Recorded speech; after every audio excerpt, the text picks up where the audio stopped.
સત્ય ને જીવન કાઢે સુદગાર.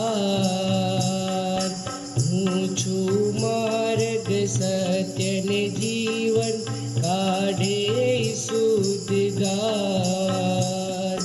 મારા વીણ નહીં કોઈ પ્રવેશે પરમ પિતાને દ્વાર. જય જયકાર પ્રભુનો હોજો, પ્રભુનો જય જયકાર, પ્રભુનો જય જયકાર, પ્રભુનો જય જયકાર. સંત માર્કના શુભ સંદેશમાંથી પાઠ, બીજો અધ્યાય, કલમ 1-12. થોડા દિવસ પછી ઈસુ પાછા કફરનહૂમ આવ્યા, એટલે વાત ફેલાઈ ગઈ કે એવો ઘરે છે, અને એટલા બધા લોકો ભેગા થઈ ગયા કે આંગણામાં પણ માય નહીં. ઈસુ તેમને ઈશ્વરની વાણી સમજાવતા હતા. એવામાં કેટલાક લોકો 4 માણસો પાસે એક લકવાવાળાને ઉપાડી લઈ ત્યાં લઈ આવ્યા. પણ લોકોની ભીડ એટલી બધી હતી કે તેઓ ઈસુની પાસે પહોંચી ન શક્યા.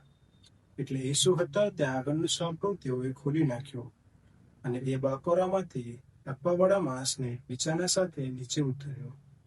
એ લોકોની શ્રદ્ધા જોઈ ઈસુએ લકવાવાળાને કહ્યું, બેટા, તારા પાપ માફ કરવામાં આવે છે.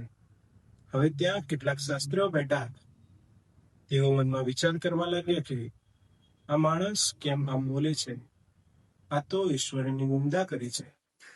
એક ઈશ્વર સિવાય પાપની માફી કોણ આપી શકે એમ છે? ઈસુ તરત જ અંતરથી સમજી ગયા કે એ લોકોના મનમાં આવા વિચાર ચાલે છે. એટલે તેઓએ તેમને કહ્યું, તમે શા માટે મનમાં આવા વિચાર સેવો છો? શું સહેલું છે, તારા પાપ માફ કરવામાં આવે છે? એમ લકવાવાળાને કહેવું સહેલું છે કે ઉઠ અને તારું બિછાનું ઉપાડીને ચાલવા માંડ. એમ કહેવું સહેલું છે, પણ તમને ખબર પડી કે માનવ પુત્રને પૃથ્વી ઉપર પાપની માફી આપવાનો અધિકાર છે. એટલા ખાતર તેમણે પેલા લકવાવાળા માણસને કહ્યું, હું તને કહું છું કે ઉઠ, તારું બિછાનું ઉપાડીને તારે ઘરે જા. એટલે પેલો માણસ તરત જ ઉઠીને પોતાનું બિછાનું ઉપાડીને તેના દેખતા બહાર ચાલ્યો ગયો. આ જોઈને બધા ચકિત થઈ ગયા અને ઈશ્વરની સ્તુતિ કરતા કહેવા લાગ્યા કે આવું તો કદી જોયું નથી. આ પ્રભુની વાણી છે.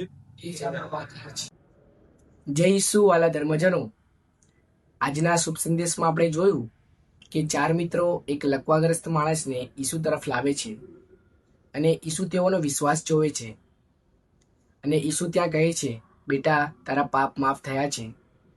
ઘણીવાર આપણે માત્ર શારીરિક કે આર્થિક મુશ્કેલીઓમાંથી મુક્તિ માંગીએ છીએ, પણ ઈસુ જાણે છે કે આપણા આત્માને સૌથી વધુ ક્ષમાની જરૂર છે.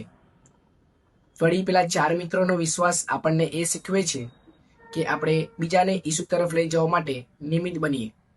વાલા ધર્મજનો, આપણે આપણી જાતને પ્રશ્ન પૂછીએ કે શું આપણે પ્રભુ પાસે ક્ષમા માંગીએ છીએ?